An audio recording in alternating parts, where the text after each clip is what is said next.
வணக்கம். 10ஆம் வகுப்பு கணிதத்தில வந்து பயிற்சி 3.15ல இருக்கக்கூடிய பக்கம் 131ல இருக்கக்கூடிய சம்ஸ் நம்ம பார்த்துருக்கோம். ஆல்ரெடி 3 சம்ஸ் வந்து பார்த்தாச்சு. அதில ஆல்ரெடி வீடியோ இருக்கு. அத நீங்க பார்த்துங்க. அது என்ன அப்படிங்கிறது மட்டும் லைட்டா பார்த்துடலாம். ஃபர்ஸ்ட் சம் என்ன கொடுத்திருந்தாங்கன்னா, ஒரு துணிக்கடை தனது வாடிக்கையாளர் வாங்கும் ஒவ்வொரு பொருளுக்கும் 50% தள்ளுபடி இருக்கிறதா சொல்லியிருக்காங்க. கொடுத்த விலைக்கு தள்ளுபடிக்கான ஒரு வரைபடம் வரையணும். அதில வாடிக்கையாளர் வந்து ஒரு அமௌண்ட் தள்ளுபடி பெற்றா கொடுத்த விலை என்னவா இருக்கும்? கொடுத்த விலை இருந்துச்சுன்னா தள்ளுபடி என்ன அப்படின்னு சொல்லி கேட்டிருப்பாங்க. இதுதான் அந்த தீர்வ வந்து நம்ம பார்த்துருக்கோம். இந்த இடத்துல காப்பி பண்ணி நீங்க அப்படியே எழுதிக்கலாம். அதில வந்து பார்த்துருப்போம். குறித்த விலை வந்து எக்ஸ் ஆக்சிஸ்லயும், தள்ளுபடி வந்து ஒய் ஆக்சிஸ்லயும் ரூபி, அடுத்து 500, 1000 இதெல்லாம் எப்படி வந்துச்சு அப்படின்னு டீடைலா போட்டுருப்போம். அதே மாதிரி 250 ஒய் ஆக்சிஸ்ல போட்டுருப்போம், எக்ஸ் ஒய் போட்டுருப்போம், அளவு திட்டம் எழுதிருப்போம். கிராஃப்ல இருந்து நமக்கு தேவையான டேட்டா கண்டுபிடிச்சிருப்போம். அத குறித்த விலை கொடுத்தா தள்ளுபடி, தள்ளுபடி விலை கொடுத்தா குறித்த விலை ரெண்டுமே நம்ம கண்டுபிடிச்சு எழுதிருப்போம். இல்லையா? அத வந்து நம்ம கண்டுபிடிச்சு ஆன்சர் பண்ணிருப்போம்னு நினைக்கிறேன். இது வந்து நம்ம அந்த வீடியோல இருக்கு பார்த்துக்கலாம். அதில ரெண்டாவது சம் பார்க்கலாம். x 24 x, y வந்து கிரேட்டர் தன் 0 அப்படினா ஒரு வரைபடத்தை வரைய சொல்லிருக்காங்க. x வந்து ஒரு வேல்யூ 3 அப்படினா y என்ன? y வந்து 6 அப்படினா x ஓட வேல்யூ என்ன? அந்த சம் நம்ம ஆல்ரெடி பார்த்தாச்சு. x வந்து 24 இருந்துச்சுனா ஒரு வேல்யூ கொடுத்து y ஓட வேல்யூ என்ன அப்படி சொல்றோம். வரைபடத்துல இருந்து x ஓட வேல்யூ 3 இருந்துச்சுனா 8 இருக்கும். y ஓட வேல்யூ 6 இருந்துச்சுனா x வந்து 4 இருக்கும். இதான் நம்ம அந்த பார்த்த கிராஃப். x ஆக்சிஸ்ல வந்து 1 2 3 4 எடுத்துப்போம். அதே மாதிரி y ஆக்சிஸ் எடுத்துப்போம். இந்த சைடு இருக்கிறது பாசிட்டிவ் வேல்யூ. இது வந்து x டேஷ்னா நெகட்டிவ் வேல்யூ. y டேஷ்னா நெகட்டிவ் வேல்யூ. நமக்கு நெகட்டிவ் வேல்யூ எதுவுமே இல்ல. அதனால x டேஷ் y கார்னர் பண்ணி வச்சிருக்கோம். அவ்வளவுதான். ஒரு வேல்யூக்கு நம்ம கரஸ்பாண்டிங்கா அந்த பாயிண்ட் வச்சிட்டு நேரா அழகா அந்த கிராஃப் பாருங்க. கிராஃப் அழகா இருக்கும். வரைஞ்சிட்டு x க்கு ஒரு வேல்யூ, x க்கு 3 அப்படினா y ஓட வேல்யூ என்ன? x க்கு 6, y க்கு 6 இருந்துச்சுனா x ஓட வேல்யூ என்ன அப்படின்னு சொல்லி நம்ம கண்டுபிடிச்சு இதான் நம்ம கண்டுபிடிச்சு ஆன்சர் பண்ணிருப்போம்.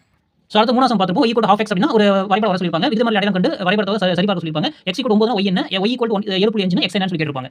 இதோட வேல்யூ நம்ம ஆல்ரெடி பார்த்ததா. x க்கு வந்து 2 4 6 8 அப்படி சொல்லி ஒரு வேல்யூ கொடுத்திருப்போம். y ஓட வேல்யூ என்ன வச்சிருப்போம்? வரைபடத்துல இருந்து k வந்து ½ அப்படிங்கிற வேல்யூ வந்து கண்டுபிடிச்சிருப்போம். x ஆக்சிஸ்ல ஒரு வேல்யூ 2 4 6 8 அப்படி சொல்லி நம்ம x ஆக்சிஸ்ல எடுத்துப்போம். அதே மாதிரி y ஆக்சிஸ்லயும் வந்து 1 2 3 4 அப்படி எடுத்துப்போம். x ஓட வேல்யூ 2 அப்படினா y ஓட வேல்யூ 1. அதே மாதிரி எல்லா பாயிண்ட் வச்சு அதோட பாயிண்ட் வச்சிட்டு பாயிண்ட் நோட் பண்ணிட்டு அப்புறம் ஒரு ஸ்ட்ரைட் லைன் வரைஞ்சி x ஓட வேல்யூ வந்து 9 இருந்துச்சு அப்படினா y ஓட வேல்யூ என்ன அப்படின்னு சொல்லி கண்டுபிடிச்சிருப்போம். அதே மாதிரி y ஓட வேல்யூ வந்து 7.5 இருந்துச்சுனா x ஓட வேல்யூ என்ன கண்டுபிடிச்சிருப்போம். அதே மாதிரி ஏரோ மார்க் போட்டுறோம். எல்லா பக்கம் ஏரோ மார்க் போட்டுருப்போம். y = ½ x அப்படிங்கறத இது எழுதிருப்போம். எந்த இதுக்கான மார்ஜின் அப்படின்னு சொல்லிட்டு அதே மாதிரி அளவு திட்டமும் எழுதிருப்போம். கிராஃப்ல இருந்து கண்டுபிடிச்ச வேல்யூ வந்து நம்ம எழுதிருப்போம் இல்லையா?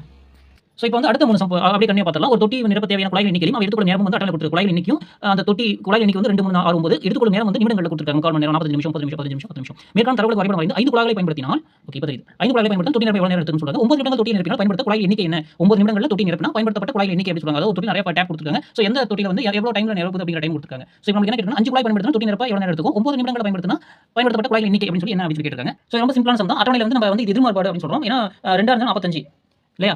2 பை போட்டோம்னா 40 நிமிஷம் ஆகுது. 9 பை போட்டா 10 நிமிஷத்துல நம்பிடும். அப்ப இது வந்து எதிர்மாறல் அப்படின்னு சொல்லுவோம். அதாவது குழாய் எண்ணிக்கை அதிகரிக்க நேரம் வந்து குறையுது. சீக்கிரம் நம்பிடும் இல்லையா? அதனால x = k அப்படின்னு சொல்றோம். x = இங்க 90 அப்படின்னு எடுத்துக்கிறோம்.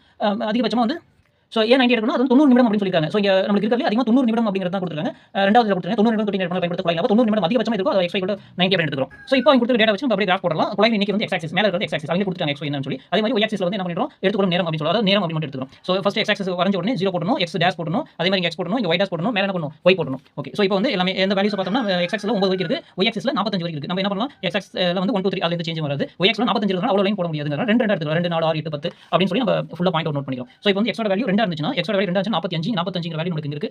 இங்க 44 அப்படினா அதோட வேல்யூ என்ன இருக்கும்? 2 45. அப்ப என்ன பாயிண்ட் 2,45. ரெண்டாவது பாயிண்ட் 3,30. 3 அப்படிங்கிறது இந்த லைன் இல்லையா? இது வந்து 3.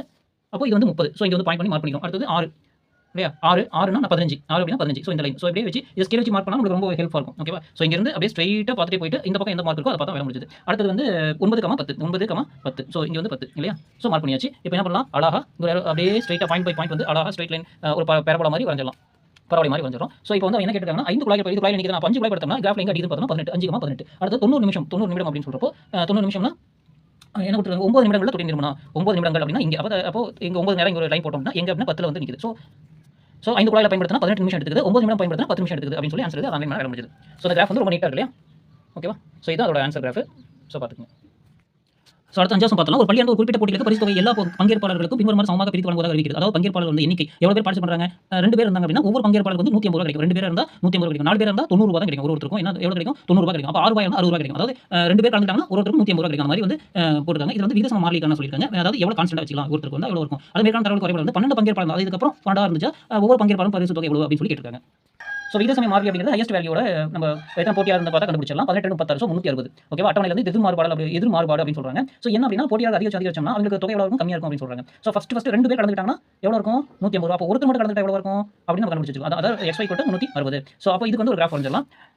பங்கேற்பாளர் எண்ணிக்கை வந்து அவங்க x கொடுத்துட்டாங்க. ஓகே. மேல வரக்கூடிய இனிமேட் ஹையர் ஸ்டாண்டர்ட்ல அந்த மாதிரி கொடுக்க மாட்டாங்க. நம்ம தான் x இதுன்னு டிசைட் பண்ணிக்க மாதிரி இருக்கும். பங்கேற்பாளர் எண்ணிக்கை வந்து x ஆக்சிஸ்ல எடுத்துக்கிறோம். x டேஷ் ஒண்ணும் கிடையாது. y டேஷ் நெகட்டிவ் எதுவும் கிடையாது. அதே மாதிரி y ஆக்சிஸ்ல வந்து தொகை என்ன அப்படின்னு சொல்லி எடுத்துக்கிறோம். இப்போ x ஆக்சிஸ்ல வந்து நமக்கு நார்மல் வேல்யூ தான் 1 2 3 4 தான் இருக்கு. அப்படியே நம்ம எழுதிக்கலாம்.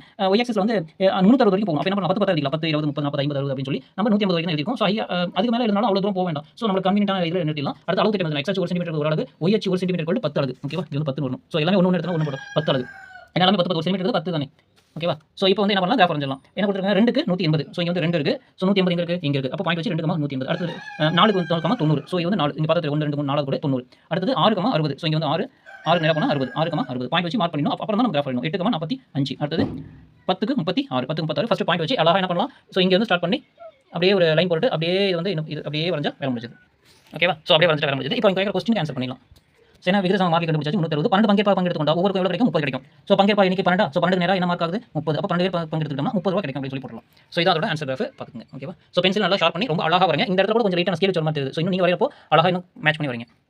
ஸோ அடுத்து ஆராசம் பார்த்தலாம். பேருந்து நிலையம் அருகே உள்ள இருசக்கர வாகனம் நிறுத்தும் கட்டண தொகை வந்து நிர்ணயிக்கிறாங்க. நேரம் மணி, அதாவது 4 மணி நேரம் நிறுத்தினா 60 ரூபா, 8 மணி நேரம் நிறுத்தினா 120 ரூபா, 12 மணி நேரம் நிறுத்தினா 150 ரூபா, 24 மணி நேரம் ஒரு நாளைக்கு நிறுத்தினா 360 ரூபா. ஸோ பெறப்படும் கட்டண தொகை வாகனம் நிறுத்தப்படும் நேரத்திற்கு நேர் மாறுபடி உள்ளதா, எதிர் மாறுபடி உள்ளதா என ஆராய கொடுக்கப்பட்ட தகவலை வரைபடத்தில் காணவும். மேலும் நிறுத்தப்படும் 6 மணி நேரம் கட்டண தொகை காண்க. 150 கட்டண தொகை செலுத்தினால் எவ்வளவு நிறுத்தப்படும் நேரத்தை காண சொல்லியிருக்காங்க. ஸோ இந்த சம் வந்து படிச்சிங்க. ஓகேவா?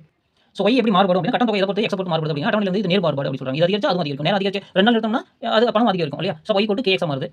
ஸோ கொடுத்துருக்க தரவுக்கு ஒரு கிராஃப் வரைஞ்சலாம். எக்ஸ்ல ஒரு கோடு போட்டு நேரம் வந்து எக்ஸஸ்ல மணியை போடலாம். ஸோ இது வந்து நார்மல் தான். 24 அப்படின்னா 24 போட முடியாது. இங்க 17 கட்டணம் இருக்கும். அப்போ என்ன பண்ணலாம், இருக்கிற வரைக்கும் போடலாம். 1 2 3 4 5 போட்டு 24 இங்க வந்து 2 எடுத்தாங்க. கிராஃப் ரொம்ப சின்னதா வரும். தயவு செஞ்சு தப்பா பண்ணிடாதீங்க. 24 வரணும் அப்படிங்கிறதுக்கு என்ன பண்ணுவாங்க, 2 எடுத்துருவாங்க. அந்த மாதிரி எடுக்கக்கூடாது. ஏன்னா கிராஃப் பார்க்கறதுக்கு நீட்டா இருந்தா தான் கொஞ்சம் பேர் ஜூம் பண்ணிற மாதிரி இருந்தா தான் 2 போட சுருக்கிற மாதிரி ஆயிரும். ஸோ அதனால தயவு செஞ்சு 1 2 3 தான் எடுக்கணும். அதை யோசிச்சிங்க. ஸோ 1 2 3 போட்டு எல்லாமே எழுதியாச்சு. அதே மாதிரி எக்ஸஸ்ல வந்து 360 போயிட்டு இருக்கு. அப்போ என்ன பண்ணலாம், 10 10 எழுதியாச்சு. ஸோ 10 20 30 40 50 இது கட்டண தொகை வந்து எக்ஸஸ் எழுதி. ஸோ எனக்கு வந்து 150 வரைக்கும் நான் இதுதான் போதும் அப்படின்னு நினைக்கிறேன். ஸோ அதனால அளவு திட்டம் வந்து எக்ஸ் ஒரு எக்ஸ் அச்சு ஒரு சென்டிமீட்டர் ஒரு அளவு, y ஒரு சென்டிமீட்டர் 10 அளவு எடுத்துருக்கோம். ஸோ இப்போ கிராஃப் வரைஞ்சலாம். 4க்கு 60. 4க்கு அப்படிங்கிறது 60. 4க்கு 60. 4, 60. ரெண்டாவது என்ன பண்ணிருக்காங்க, 8க்கு 120. 8. ஸோ இங்க நேரா போனோம்னா 120 இங்க இருக்கு. ஸோ 8, 120 எழுதியாச்சு. அடுத்து 12க்கு 180. 12 இங்க இருக்கு. ஸோ 180 மேல போய் இருக்கணும் இல்லையா? 12க்கு 180. அடுத்தது 24க்கு 320. 24 அந்த பாயிண்ட் விட்டுறலாம். ஸோ இங்க இருக்கிற பாயிண்ட் மட்டும் அழகா லாங் ஸ்கேல் வச்சு ஒரே ஸ்ட்ரைட் லைனா வரைஞ்சு விட்டுருங்க. ஓகேவா? ஸ்ட்ரைட் லைனா வரைஞ்சு விட்டுருங்க. ஸோ அடுத்து என்ன சொல்லிருக்காங்க, இதை நீங்க ஸ்ட்ரைட் லைனா வரைஞ்சிட்டாவே உங்களுக்கு பாயிண்ட் கிடைச்சிடும். ஸோ 6 மணி நேரம் வரைஞ்சா எவ்வளவு தொகை? அப்போ 6 மணி நேரம் கிராஃப் வரைஞ்சோம்னா எவ்வளவு ஆகும்? 90 இருக்கும் இல்லையா? நம்ம இதுல இருந்து கண்டுபிடிச்சலாம். 4 மணி நேரத்துக்கு 60 ரூபா கரெக்ட்டா? 8 மணி நேரத்துக்கு 120 ரூபா. அப்ப டிஃபரன்ஸ் என்னது? 4 தான்.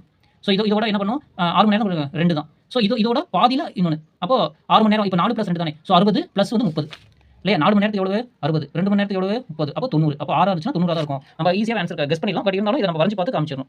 ஓகேவா? ஏன்னா இதுக்கு பாயிண்ட் டிஃபரன்ஸ் இருக்கு. ஸோ லைன் போடுறது தப்பா போட்டோம்னா நமக்கு கஷ்டமாயிரும். ஸோ அப்படியே ஸ்ட்ரைட்டா ஒரு லைன் போட்டு மேலே ஏற மாதிரி போட்டுருங்க. அவ்வளவுதான். ஸோ இங்க வந்து y = 15x அப்படின்னு சொல்லி போடலாம். ஸோ y = 15x அப்படி. ஏன் அப்படின்னா ஒரு y வேல்யூ x பொறுத்து 15 ஆல மல்டிபிள் ஆகிற மாதிரி இருக்கும். கரெக்ட்டுங்களா? ஸோ இந்த இடத்துல எழுத மாதிரி y = 15x. ஏன்னா இதை எழுதாதீங்க கிராஃப்ல. ஸோ y = ஒரு வேல்யூ அப்படின்னா 15 இருக்கும். 2 இதா இருந்தா 30 இருக்கும். அப்போ 4 இருந்துச்சுன்னா 60 இருக்கும். கரெக்ட்டா? ஸோ அதுல இருந்து வேல்யூ ஸ்டார்ட் பண்ணிருக்காங்க. அதனால y = 15x. ஸோ இதான் அந்த கிராஃப். பார்த்து நீட்டா எங்க ஸ்டாப் பண்ணுமோ ஸ்டாப் பண்ணி ஒரு பாயிண்ட் வச்சு வரைஞ்சிங்க. இதோட வந்து 3.15 வந்து சாப்டர் முடிஞ்சது. ஸோ இதை எல்லாமே ஸ்கேல் வச்சு நீட்டா போடுங்க. ஸோ நான் கொஞ்சம் இதை காமிக்கணும் அப்படிங்கிறதுக்காக கொஞ்சம் எழுதியிருப்பேன். கொஞ்சம் ஹேண்ட் ரைட்டிங் முன்ன இருந்தாலும் கொஞ்சம் அட்ஜஸ்ட் பண்ணிங்க. அதே மாதிரி லைன்ஸ் எல்லாமே பக்காவா வரைஞ்சிருப்பேன் நினைக்கிறேன். ஸோ பார்த்தாவே தெரியும் முடிஞ்ச அளவுக்கு. ஏன்னா கொஞ்சம் அச்சா இருக்கணும் அப்படிங்கிறதுக்காக, அப்போ அச்சா வீடியோ தெரியும் அப்படிங்கிறதுக்காக பண்ணிருப்பேன். ஸோ இது நெக்ஸ்ட் சாப்டரும் கிராஃப் பத்தின தான். அது ஈஸியா ஒரே 8 சம் இருக்கும் நினைக்கிறேன். அது நம்ம ஓகேங்க. இதுக்கு எக்ஸாம்பிள்ஸ் அதெல்லாம் கொஞ்சம் படிச்சிங்க. படிச்சு இந்த கிராஃப்லாம் பார்த்து நீட்டா வரைஞ்சிங்க. Okay, thank you.